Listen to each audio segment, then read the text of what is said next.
All right, ladies and gentlemen, welcome to the video. We're gonna go through a Q4 high ticket battle plan. We're not gonna talk about what to do for low ticket shit. If you're new to the channel, I don't focus on low ticket shit. I think it's a much higher probability to hit $1 million months when you sell high ticket. Therefore, that's what we're gonna focus on. I'm also seeing all the advice out there for Q4 stuff is always focused on low ticket shit or the e-com guys. You need some great advice as a high ticket product or service that's advertising during the thick of this crazy Q4 cycle. I'm gonna help you in this video in order to make more money throughout this period and not have to contract and get fucked at the tail end of the year. You know, it's much better to finish the year strong and also endure and flourish through times like this where there's a lot of chaos and uncertainty and just inflated competition that increases your cost per results and cost of acquiring customers. So I'm gonna drop some great pro tips throughout this video. I'd appreciate it if you subscribe, like the video, comment something that you got out of it or a pro tip that you think could add value. And again, thanks for being here. Let's dive right in. So first of all, let's go through some facts in the Q4 high ticket battle plan. Fact number one, 70%, okay? 70% of the entire year's ad spend is dropped during these 3 months of October, November, and December. Therefore, you have a probability of seeing up to 70% inflated metrics from your cost per results that you're optimizing your campaigns for, or your cost of acquiring customers. In addition to that, you get a lot of excuses during this time of year. So as an example, if you're running call funnels, DM campaigns,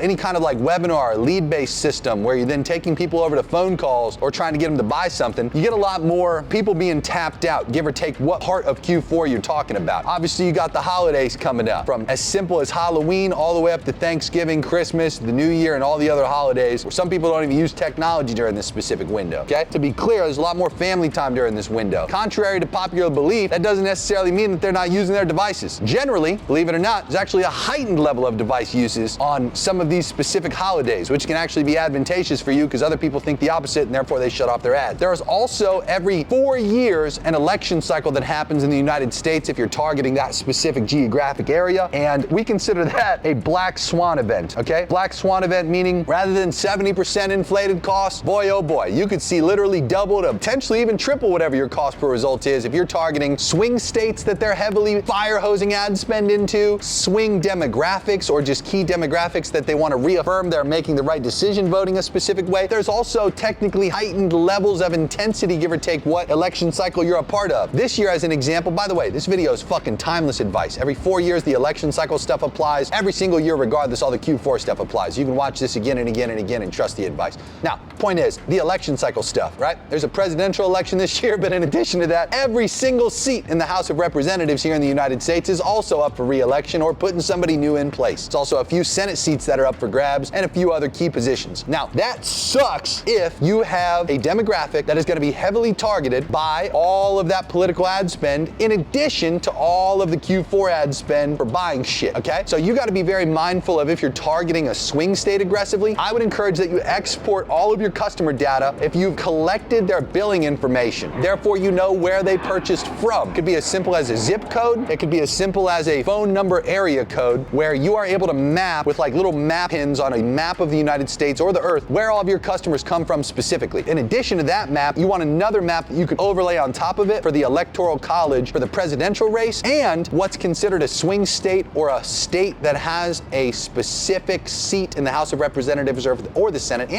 up for re-election. That matters a lot because let's use the example, you get no customers in the state of Georgia, but you have ad spend going to the state of Georgia. That would artificially increase your costs a tremendous amount because Georgia's a swing state for both the presidential election, the Senate, and the House of Representatives. There's gonna be a fucking fire hose of ad spend that goes towards that specific state here in the US. Well, again, because there's 3 different levels of just political shit alone that's targeting that specific location. You also have to look up a demographic of people that need what's called reaffirmation, okay? Reaffirmation is a specific demographic that technically they're sold on who they're gonna vote for, but they get a shitload of propaganda targeted at them to consistently reaffirm who they are gonna vote for. There are some states that are always swinging a particular direction. There are other states that every few years change the specific way that they're voting. So generally, if a state historically has been a particular way, there won't be a lot of spend towards it. If a state historically has kind of flip-flopped, but they're not considered a swing state, that'll be a reaffirmation state. Therefore, a fuckload of ad spend will also go there. The best states to target during election cycle Q4 events are the states that are sold on who they're voting for. Even if there's a particular location, as an example, take California. California is highly Democratic, okay? But again, if you look at Orange County in California, or some of the eastern parts of California where a lot of the farmers are and just lower class cities are in terms of finances, there'll be a lot more Republican Republican people in those specific areas, whereas the rest of the state is heavily leaning towards the Democrats. So what's that mean? Well, it means there's going to be a shitload of ad spend trying to get the Republican areas to vote one way, and it means there's going to be a fuckload of ad spend targeting the Democratic areas to vote the other way. And the type of content that gets targeted towards these people also can increase costs. This gets a little more sophisticated and it's harder to look up unless you're aware of the pages that they're running the ads from. Content is really cheap to target versus if you try to take somebody to a website via direct response ads, it's a lot more expensive. So as an example, if you are getting a competitor that's a political competitor that's just targeting with a shitload of content towards a specific demographic swing state, you're fine because content's not expensive. It's not really going to inflate your cost. However, if they're trying to take people to a specific website to take a specific action or even just take them off the platform to a website regardless, that becomes much more expensive. Remember, advertising is an auction system. So an auction system means that you're bidding against the counterparty. So whether it's just the e-com guys and girls out there that are trying to target your demographics or whether it's the political people or both, okay, you are just competing against them. Their heightened level of spend increases your level of spend to reach the same quantity of people that you'd otherwise reach during the other 9 months out of the year, where costs are much cheaper, dramatically cheaper. So what do, right? Well, you either exclude the people, the demographics that are being targeted, you either exclude the specific cities that you know are being targeted aggressively, and or you exclude the specific states, again, where you're not generating a lot of customers from anyway when you map and visualize where your customers are already coming from. Ideally, when you map geographically where your customers are coming from and you overlap an electoral college map for the presidential race, an electoral college map for the specific House of Representatives or Senate seats that are up for grabs in your specific areas that you're trying to target, you just want to see ideally that a lot of your customers hopefully don't come from the swing states or the places that are going to get absolutely fucked with additional levels of spend, okay? The e-com guys and girls, there are some of them as well that sell very trendy products towards specific demographics. A lot of e-com based brands are obviously very niche specific. They're generally not broad like an Amazon marketplace would be or like a Walmart. But keep in mind, every single business from like the tiny little guys that are doing bullshit drop shipping stores to sophisticated e-com brands that have been businesses for a long time and are pumped every year for Q4 cycles to the literal biggest of businesses like Apple and Walmart and Amazon and like the literal biggest, okay? They are all amped for Q4 and they all spend aggressively as well. So what do, right? First of all, you look at your costs, okay? When you break down what your inflation is during Q4, you get this perspective of like, all right, well, what on a percentage basis are we gonna be dealing with? So what is your inflated set of stats, okay? Or what is it probable to be? This can give you an idea of what you need to pass on to the customer, okay? Why are you gonna get the inflated costs and just reduce your margin? That doesn't make any sense. We're businesses. We don't take the blunt of the decrease in our profits. We keep our profits the same by increasing the amount of what it costs onto the customer. So as an example, if my cost per qualified call goes up 50%, so therefore I get a reduction in my total profit as a result of that, that percentage for what I see in a reduction in my profit is on a percentage basis gonna be the additional amount that I charge for whatever that product costs. And it might not be that extreme. As an example, if I have a 5K product, I might just go on and sell it for $7,000 during this specific window. And again, you might not see any difference at all in terms of what people are gonna spend for it, especially if you're selling something that makes people money, saves people time, does something that almost all high-ticket products and services do, okay? Adds health and longevity to their life, reduces stress, whatever it is, once again, that your specific product or service does. Again, you can hand that cost off to your customer, okay? There's a whole video I did on my Instagram last year during Black Friday where people would go into places like Best Buy and Target and even places like Costco and fucking Walmart where there'd be like a sale sign and they would lift the sign up and see what it was previously. And like, without exaggeration, sometimes these products were selling during Black Friday for more because the cost of acquiring customers was more due to the inflated ad spend that it took to bring a customer into the store,